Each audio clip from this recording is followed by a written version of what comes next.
skin and possible treatment options you haven't considered. My quality of life is fantastic. Every day on earth is a fantastic day.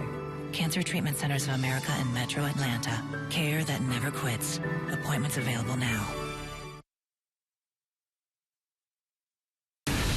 Live, local, late breaking. This is Channel 2 Action News at 6 p.m. Coverage you can count on. Night 2 of our icy mess, and Metro Atlanta is still frozen in place. I don't know how these people can drive right now. The demand for answers to how we ended up here again after the missteps in 2011. I'm willing to take whatever blame comes my way, and if I'm responsible for it, I'll accept that. Good evening. I'm Justin Farmer. I'm Jovita Moore.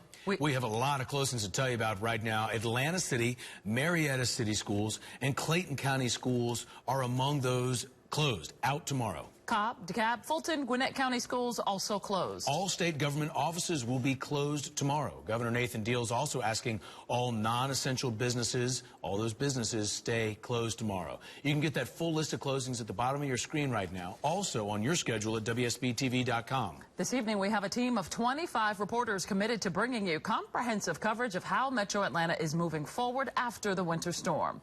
Now, the state's top leaders are taking a lot of heat, a lot of scrutiny, aren't they, for the icy gridlock and those kids that had to sleep in schools, and something that affected just about every Atlantan. That's right, shutting down most of Metro Atlanta. Our Severe Weather Team 2 coverage begins with Channel 2's Lori Geary.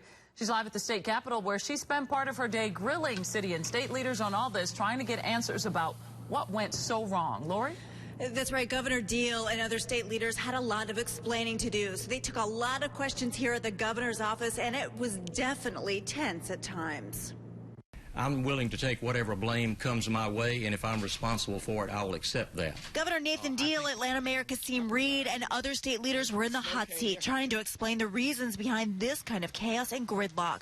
Just 3 years after similar scenes played out on Metro Atlanta's interstates. Mayor Reed, while acknowledging problems, praised the improvements he says he saw since the 2011 response, an issue I pressed him on. I know you're saying we're more proactive now than we were in 2011, but the result is the same, and that's where the frustrations are. There are still people stranded for hours on the highways. He's saying it's not fair to compare that, but now in some matters it's even worse because you had kids stranded. Lori, I would push back on that. I would say the results aren't the same because we were in day one. But at 4 o'clock Tuesday, as the snow was falling and Metro Atlanta was paralyzed, this is what we found at the Georgia Emergency Management Agency. Your emergency operations center is not running right now. Not at this moment, but we are on standby in the event that we have to actually get up and running. We questioned state leaders today on that decision. How could you say there wasn't an emergency when kids were stranded at schools and on school buses at that time?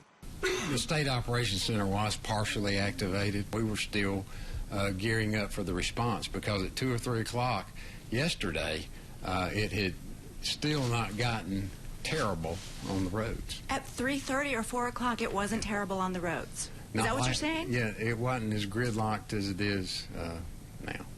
Governor, do you agree with that? I'm afraid I don't, because I was on the roads about that point in time, and it was getting to be gridlocked. We will act sooner the next time, but we don't want to be accused of crying wolf, because if we had been wrong, y'all have all been in here saying, well, do you know how many millions of dollars you've cost the economy of the city of Atlanta and the state? He has a point. Within the last 30 minutes, Governor Deal released a statement that all metro area kids stranded at schools are now safe at home. And state leaders say they will review lessons learned from this winter storm. Reporting live from the state capitol, Lori Geary, Channel 2 Action News. Lori, thank you so much. Just about 10 minutes ago, we spotted 2 four-wheelers zooming down I-285 in southwest Atlanta. Channel 2's Jason Durden live in News Chopper 2 with some of this video. Jason? Yeah, we were watching this school bus and this hero unit that still sits in the middle of 285 southbound, south of Cascade Road, when all of a sudden, and let's roll this video, 2 four-wheelers from out of nowhere on the side of the roadway hopped into the right lane of 285 southbound, and they were just flying down the roadway like it was nobody's business. Of course, those are not street legal. We don't know why they were on there. We don't know where they were coming from, and we don't know where they were going, but certainly a very dangerous situation that they put themselves and other drivers and emergency responders in this evening over here on the southwest edge of 285. Now, as we come back to our live shot here at News Chopper 2, you can see this Hero unit tried to move this school bus out of the way. Was not able to do it, so they still sit in the middle lane here on 285 southbound, south of Cascade Road, and still a big jam up, especially of tractor trailers back behind them. And I'm spotting right now a large record that's coming down here. That'll be coming down to get that school bus out of the way, so that's a little bit of good news. Live over Southwest Atlanta, News Chopper 2, Jason Durden, Channel 2 Action News. Thanks for that, Jason. Now bringing you some video about an hour ago on 75 South in Cobb County. This is Marietta near the 120 loop, and you can see that the truck's in the middle of the road right there stuck and, well, just kind of spinning wheels. Other vehicles and cars going around the big truck. It's still very slow going on 75. It's going to be slow anywhere you go. Traffic on the interstate's just been backed up. There are sections of road that are still very slick. State officials are asking those tractor trailer drivers, stay out of Georgia until we can get the whole place cleaned up. Some Fulton County students stuck on a bus for hours had some real stories to tell today. Channel 2's Carrie Kavanaugh is live in South Fulton County. She talked to them about their ordeal. Carrie.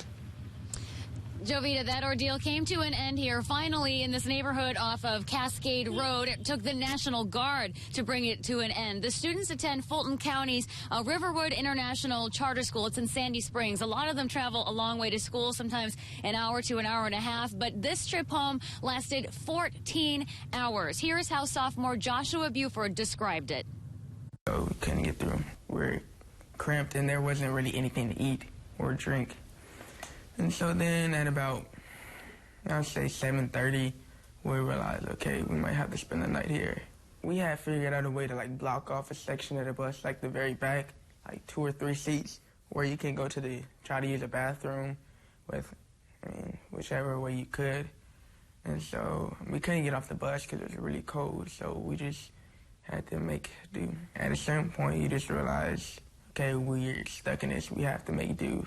The bus driver, Mr. Cobb, woke us all up and said that the National Guard was coming to get us. And everybody's like, wow, because, we've only heard about that happening in serious situations. After I made it home, I was like, yeah, that was something I would probably remember for a long time. You bet he'll remember that for a long time. He says one of his fellow classmates, it was her birthday yesterday. He said at some point they all just started singing to her on the bus, trying to make the best of a really bad situation. The National Guard brought them to a Kroger. They say the manager of that Kroger store gave them whatever they wanted to eat and drink until they could finally reunite with their parents. Those parents, as you might imagine, still have a lot of questions. Joshua's mom told me that at one point, about an hour and a half into this trip home, the bus turned around and actually went back to the school. But instead of taking the kids off the bus and leaving them there, the bus driver tried another route, and that lasted another 12 hours. So, like many parents, a lot of questions. Live in South Fulton County, Carrie Kavanaugh, Channel 2 Action News. Wow. That is something. Yeah. Another 12. Right. Well, this will be a day that many will never forget. We'll be talking about this, Javita, for years and years. And some are telling us that they spent 24 hours stranded on the interstate. Yeah, it really is incredible. Channel 2's Ross Cabot is live along I-75 in Marietta with the frustrations drivers say they will take away from this ordeal. Ross. Yeah, a lot of car owners will be frustrated as well. Looks like a lot of cars will be spending the second night along some of these I-75 off-ramps here. This is at the South Loop. Abandoned cars all over the metro. And we might be having deja vu all over again. As you've been mentioning, 75 southbound, icing up again. Trucks are getting stuck. It is back down to a crawl over there. That was the case in Kennesaw earlier today, where a lot of stranded drivers saw the hours turn into a day. We have been stuck for almost 24 hours. Can't go nowhere, can't do nothing, stuck. We talked with Kayla as she and her family marked the 24-hour anniversary of their unscheduled stop on I-75, surrounded by big rigs that couldn't handle the ice on the slight incline. I don't ever want it to happen again. Just as we finished our talk, the family car went zooming by, directed by Antonio Lewis to make a run up the hill to freedom. Always. So thank you. It's been amazing just to be able to, help in such a predicament like this. So I really been hate to see it, but it's a big experience for me. Those stranded on the interstate for the better part of the day told me they were left to fend for themselves without food, help, or information. I expected that Georgia would be more prepared since, in 2010 we had the same ice on the road, but I've noticed that I haven't seen any salt trucks, no DOT, no police, nothing. So luckily I had chips and water. You've been surviving on chips and water? Yeah, pretty much.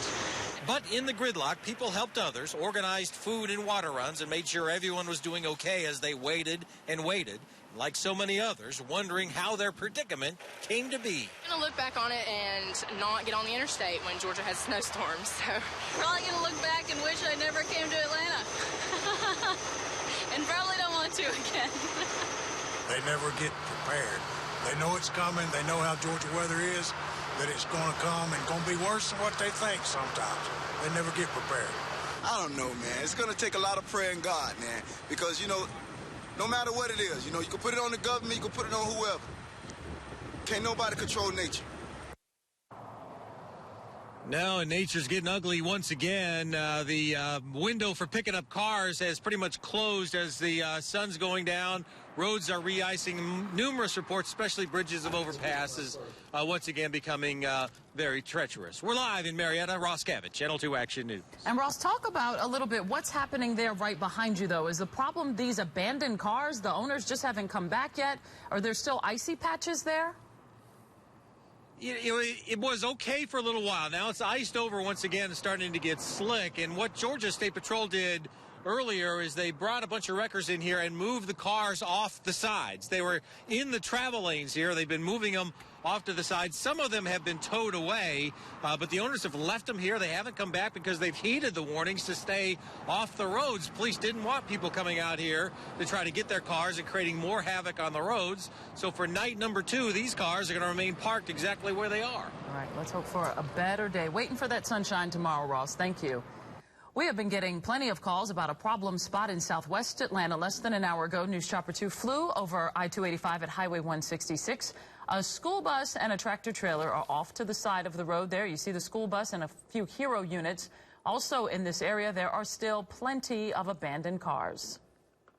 Temperatures across North Georgia remain well below freezing today. Right now it's 28 in Atlanta. It is going to be a frigid night with more teens expected. We'll show you what's going to happen in your neighborhood coming up. Continuing coverage on the winter storm and the state of emergency. We have crews spread out across metro Atlanta getting new information on the efforts to clear stranded cars and get people moving again. That's live next. Closed captioning is brought to you by the law office of Neil Flitt. Call now for your free consultation. Tomorrow at 5, Channel 2 Action News investigates Georgia drivers pulled over by police and body